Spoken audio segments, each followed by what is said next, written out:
At yan po ang ating assignment. Kaya si Apostle Paul, ang sabi niya sa Romans 1:16, "For I am not ashamed of the gospel of Christ, for it is the power of God to salvation for everyone who believes." So, yung offer ng salvation ay para sa bawat isa sa atin na nananampalataya. At hindi niya na po ginawa yun po ulit-ulit. Yung mga priest ay paulit-ulit na pumupunta doon sa templo para dahil may paulit-ulit na alay dahil lahat ng tao nagkakasala. But this man, ang ating Panginoon Jesus, He offered Himself once and for all. At when He offered one sacrifice for the sins, forever He sat down at the right hand of the Majesty on high. Now, ito po'y napakahalaga. Yung katotohanan na si Kristo po ay nakaupo doon sa trono. Yung Old Testament, araw-araw po sila nag-aalay ng mga sacrifices dahil araw-araw may nagkakasala. Minuminuto ay may nagkakasala. But Jesus offered Himself once for all. Minsan lang, pero ito po ay epektibo na sa lahat. At pagkatapos po na ginawa niya yun, siya po ay umupo. Bakit? Because the saving work was finished. Doon sa cross, sinabi niya, diba, naalala natin nung Holy Week, sabi niya sa cross, isa sa mga binanggit niya, "It is finished." And then in the ascension, ang sabi ng langit, the finished Savior is now the enthroned King. So ngayon, tayo ay sumasama sa isang hari na pinagbayaran ng ating mga kasalanan at sa ngayon ang nagahari sa sanlibutan. Amen? Hallelujah!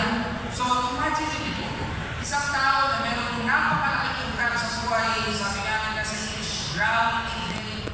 Tuwing gigising sa umaga, meron pusong kaba sa kanyang dibdib. Bawat katok doon sa pintuan, akala niya taga-singil. Bawat liham na kanyang natatanggap, parang paghusga sa kanya. Bawat ring ng telepono ay iisip niya, kolektor yun. Then one day, meron nagbayad ng kanyang utang, binayaran lahat. Pakisabi lahat. Okay? Binayaran lahat ng kanyang utang, hindi po partial, hindi po temporary, completely. At ang sabi nyo, meron pang resibo nakalagay, paid in full. Now imagine niyo, bayad na yung kanyang utang, pero pagkatapos nun, ay nagtatago pa rin siya. Meron pa rin takot, meron pa rin pangamba. At sinasabi niya, baka kailangan mo bang, baka meron pang kulang, baka hindi pa nabayaran lahat. Diba? Nakakatawa, diba? Dahil bayad na meron ng resibo meron ng patunay na wala na siyang utang pero ganun pa rin siya mag-isip. Alam niyo ba, church, minsan, ganyan din ang mga tao mag-isip. Si Jesus, He already paid the debt. Pinagbayaran na niya ng lubusan ng ating pong mga kasalanan. Ang resibo ay ang krus ng ating Panginoong Jesus. Ang empty tomb, ang confirmation ito. Kaya yung sa ascension ng ating Panginoong Jesus sa langit, sinasabi sa atin, payment accepted. Your Savior is already seated. Amen?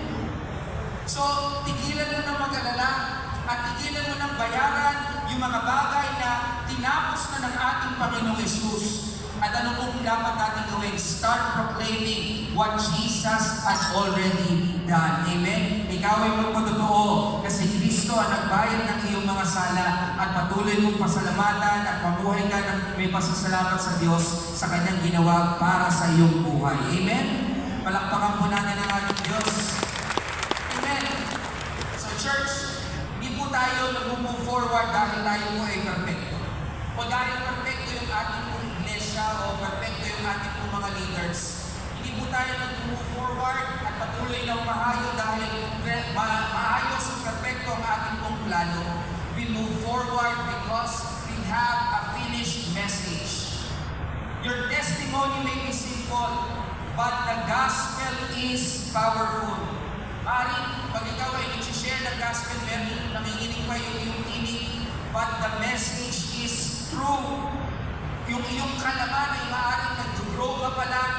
Kung gusto mong mag-grow sa iyong kaalaman tungkol sa pananampalataya, tungkol sa Diyos, mag-enroll ka sa ating mga Christian Road Studies at mag-undergo ka ng discipleship, be part of a life group. So, ito man ay nag-grow pa lang, pero ang katotohanan, Christ has already risen. Huwag mo nang alamin na alamin mo ang lahat bago ka mag-witness. Ang isang witness does not mean you know everything. Diba? A witness simply tells what he has seen and heard. Papatunayan niya lang yung mga bagay o sasabihin niya lang yung mga bagay na nakita niya at naranasan niya at narinig niya. Katulad po ng blind man. Naalala niyo po ba yung blind man doon sa John chapter 9? Yung blind man pinagaling ng Panginoon at tinatanong siya ng mga Pharisees, naniniwala ka na ba na siya yung Messiah? Sabi ng blind man ay ganito, one thing I know, that though I was blind, but now I see. Diba? Hindi naman niya kailangan makilala ng lubusan pa si Jesus, pero ito yung patutuo niya, dati bulag ako, pero ngayon nakakakita na ako. Eh, gabarin ganito rin yung testimony ko.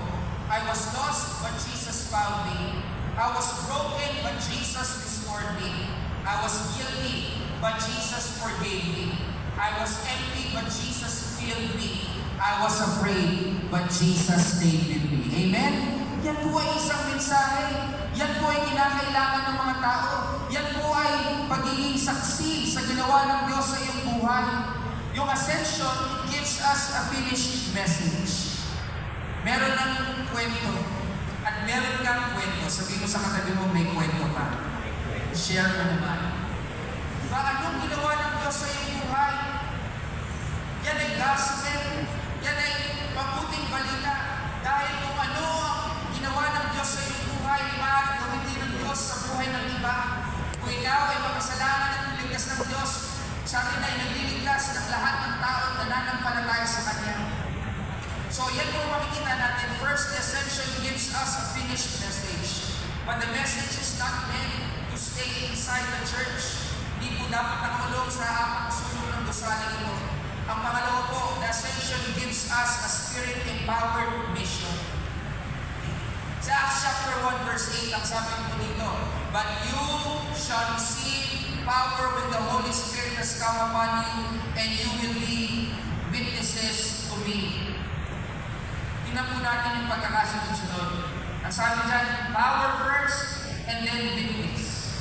Ibibigay mo niya ang Holy Spirit, and then saka mag-mission. Maging dependent muna sa Diyos, at then susunod yung obedience. Hindi sinabi dito ni Jesus na, sige, subukan mo lang. Hindi niya rin sinabi, bigla sa'yo ha. Hindi niya sinabi, kaya niya yan, bahala na kayo. Ang sabi niya, you shall receive power. Sabihin niyo mo, power. Sabi mo sa katabi mo, kausap mo, nagalit mo ba yung katabi mo? Hindi para sabihin na, hindi ito para ikaw ay maging mayabang, o magpasikat, o magkaroon ng plataforma, o hindi ito para sabihin mo na, tingnan mo, may kapangyarihan ako, kaya kong gawin ang mga bagay nito.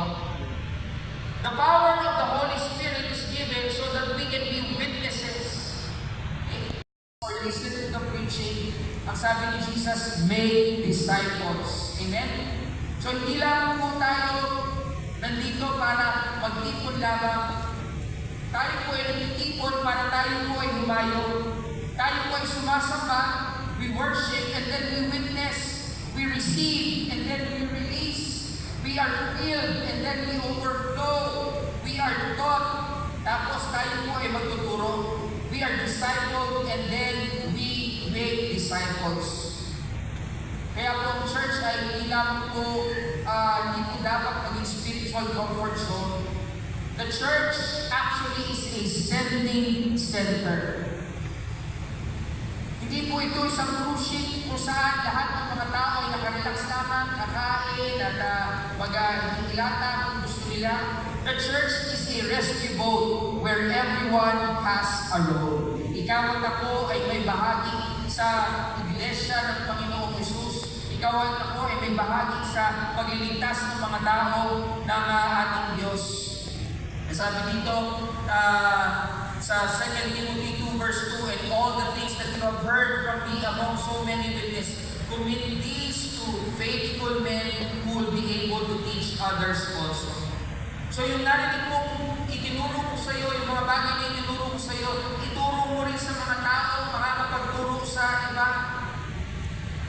Now imagine niyo po ang isang gloves. Hindi po nakakita na ng gloves, no, nakagamit na ng gloves. Hindi niyo rin alam kung may gloves. Hindi po nilalagay sa kamay.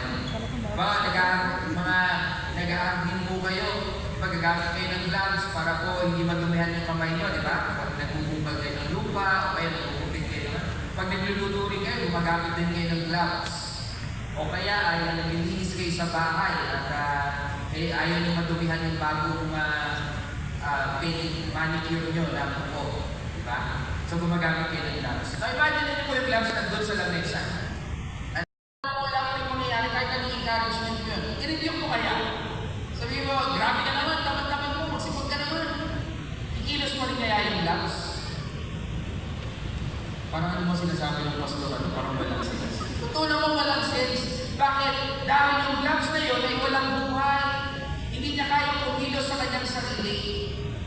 Pero alam niyo, kapag meron isang kamay na may buhay na ipinasok yung gloves na yun doon, ipinasok yung kamay na yun doon sa gloves na yun, maraming magagawa yung gloves na yun na trabaho. Diba? So, the glove could not do by itself what a living hand can do when it is inside the glove. It now has power because there is a hand that moves it. Church, ganyan din po tayo kung wala ang banal na spirito. Kahit na maganda yung programa, maganda yung mga plano, kahit napakaganda ng mga tugtugan, yung napaka-ayos ng dosarin, napakaganda, at kahit na meron tayong mga naririnig na sermon, kung wala ang banal na spirito, para tayong katulad ng empty glove na iyon. Ngunit kapag tayo po ay puspos ng banal na spirito, ang mga ordinaryong tao ay nagiging mga saksi, maging witness.